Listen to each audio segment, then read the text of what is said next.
Hi, my name's Kalia Vincent, and this is my food environment and about me presentation for our discussion board 1 post. A little bit about me is that I'm currently a freshman at K-State. This is my first year here. I live and work in Marlatt, which is a part of the Kramer community, and I am majoring in athletic training with minors in leadership and international studies. Jumping right into my food environment, one drastic change from home to here is the amount of storage space. I do live in a suite, so we do have this cabinet space that is available to us, which is super helpful because we can keep snacks and different stuff like that in here, which I'm super thankful for and just glad that we have this available to us. Another thing that changed is that we went from a full-sized kitchen to just the microwave and mini fridge. Here's our microwave and mini fridge that we have in our room. At home, we have the oven, a full-sized fridge, the microwave. I have an air fryer at home, as well as a toaster and a toaster oven, which I don't have here. So this is a pretty big change. Obviously, we can't cook much other than stuff that you can just microwave.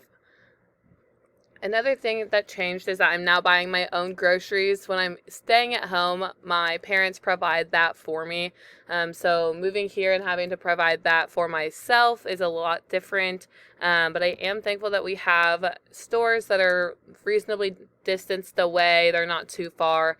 And I do have a reliable source of transportation. I do have a car here with me. So that is a very big plus when it comes to grocery shopping. Another part of my food environment is that I eat about 90% of my meals in Kramer. The only meal that they don't serve in Kramer is dinner on Sundays. But other than that, we eat in there every day. And the food's pretty good. It's usually, there's a little bit of variation of different stuff.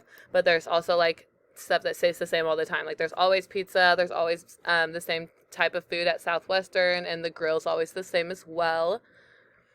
One question I had about this course is how does nutrition and the food we eat affect our overall mental well-being? So like how does nutrition affect our mental health? I think that's something that I'm super interested to learn, especially from like a psychological standpoint.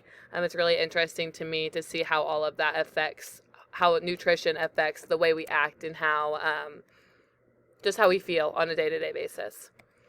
And then to be successful in online learning, I think that we're just going to have to be committed to learning. It's a lot different, obviously, in this online format when you're used to having in-person classes.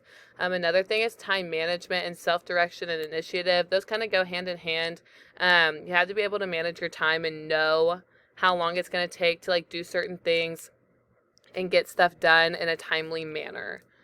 And then facilitating online learning, just continuing to be available for questions and concerns, as well as keeping the Canvas calendar up to date are going to be the biggest things. You guys have done a really good job of that so far, and so I'm really excited to just keep moving forward with this class. So thank you for watching, and go Cats!